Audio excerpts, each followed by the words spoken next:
Oo nga, pero Chak, aalis din yun sa lugar natin. Huwag tayo pakakasiguro. Kailangan malaman ito ng mga kapitbahay natin. Huwag muna. Kailangan mo natin siya patayin. Pero Mateo, anong laban natin sa aswang? Nakaya nga natin kanina, di ba? Kung sa bagay, tama ka.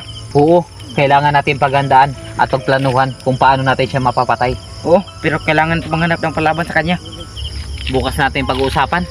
Sige, Paano? Uwi na ako. sige, ako din. Sige Ian, mag-iingat ka. Sige, ikaw din. Salamat.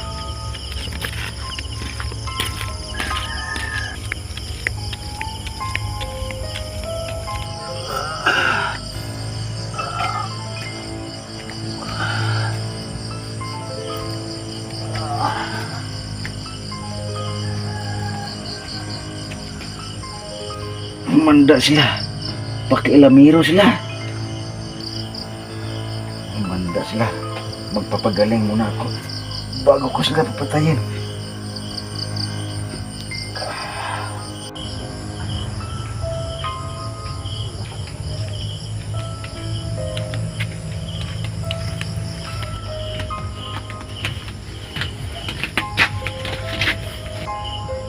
Dapat namin paghandaan at pagplanuhan kung paano namin matatalo si Manong Grigo.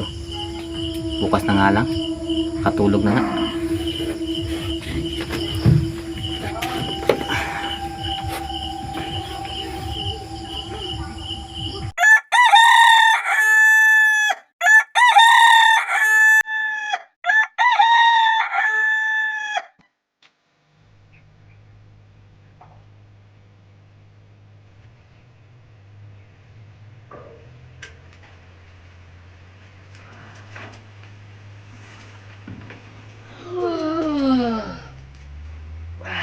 Tulog ko.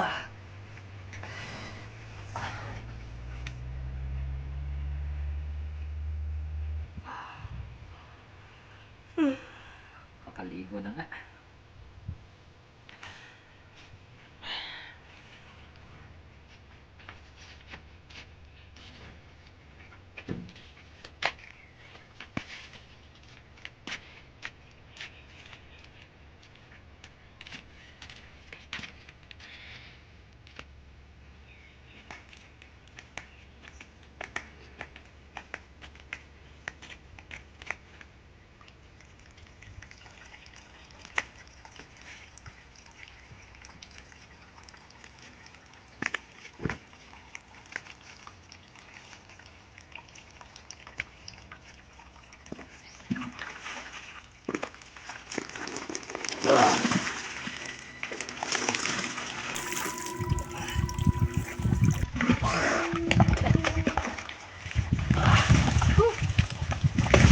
Tubig.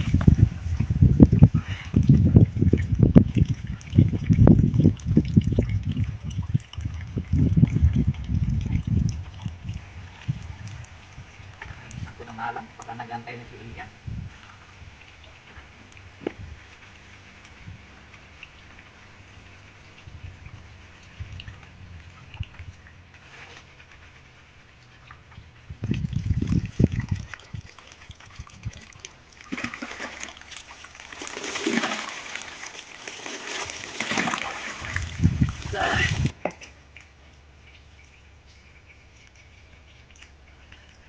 Lamig.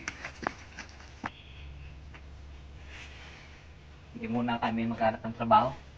Papatayin muna namin si Mang Grigo.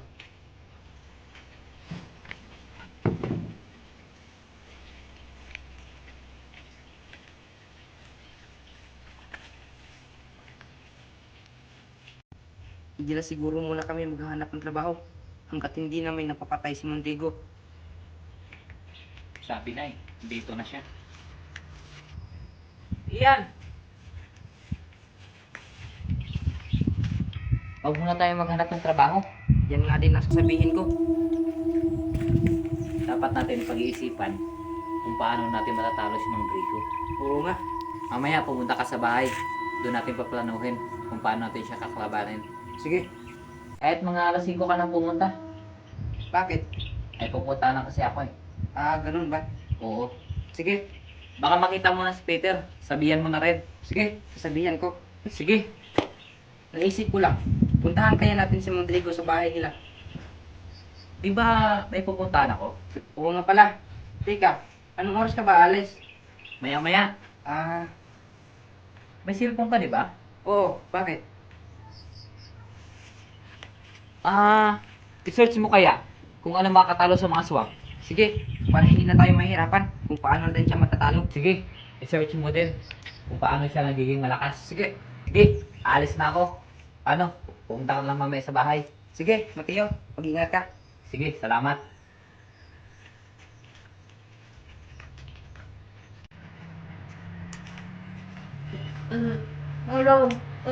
Ano ba kasalanan ko sa'yo?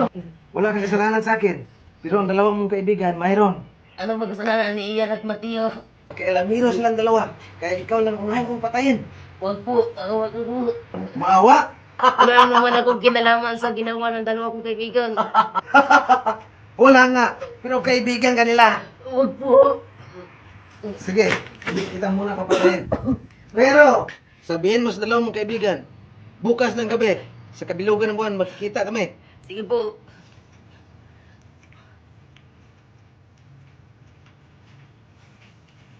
Ano ba yung dalawa na yun?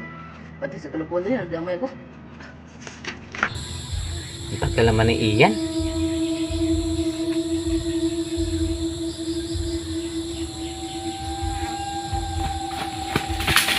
Mateo! Ba't ngayon ka lang? May sasabihin ako sa'yo. Ano yun? Alam ko na kung ano-ano ang kahinaan ng aswang. Sige nga, patingin nga. Buti na lang, may cellphone ka. Pero hindi ko sure, magagamit natin to. Siyempre, magagamit natin yan. Siya nga pala, nakita mo ba si Peter? Di pa nga eh. Nakalimot na yata na may kaibigan siya. Di naman siguro, pagka-busy yun sa trabaho niya. Ano? Simulan natin paghanap na magamit natin sa mga panlaban. Maghanap tayo ng bagakay. Sige, may lubid ka ba? Oo naman. Sunugin na lang kaya natin siya. Pwede rin.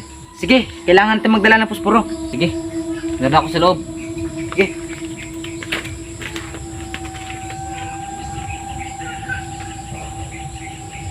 Kumpleto na. At may pusporo na ako dito. Mateo, Ian! Oh, Himala. Napadaan ka dito. Mga baliw kayo! Bakit naman? Kaya nga, Tara nga, maupo ka muna. bakit ba hingal ka? Kanina nakita ko si Mang Drigo. At ang sabi niya, gusto niya akong patayin dahil sa kalokohan niyo. Ano bang ginawa niyo sa kanya? At galit na galit siya. Hindi mo ba alam ang balita dito? Na pinaghinalaan siya na isa siyang aswang. Bakit? Napatunayan ba nila? Hindi, pero kitang-kita namin na nagiging aswang siya. Totoo ba ang sabi niyo? Oo, pumunta kami sa bahay niya at nakita namin doon na naging aswang siya. Di bakit galit na galit siya sa inyo? Kasi kinilaban namin siya. Siya nga pala, may pinasasabi sa inyo. Ano yun? Bukas ng gabi daw, sa kabilugan ng buwan, ay magkikita kayo. Di ba? Sa kabilugan ng buwan, di ba malakas yung mga aswang? Oo. Sa tingin mo kaya, makakaya natin siya? Hindi, kasi malakas siya. Pero kailangan natin siya puntahan. Pero delikado ang gagawin natin. Mga panlaban naman tayo eh. Mukhang pinagandaan nyo ah. Oo. Kailangan ka namin isama. Malaki dyan, hindi naman ako kasali sa kalokohan nyo. Parang hindi ka namin kaibigan. Oo nga. Alam nyo kasi mga pre, mahal ko pa ang buhay ko. Paano? Maunarap sa inyo. Peter! Hala kayo! Napakaduwag talagang bata na yun. Kaya nga. Tara. Kailangan mo natin pagplanuhan. Sige, tara.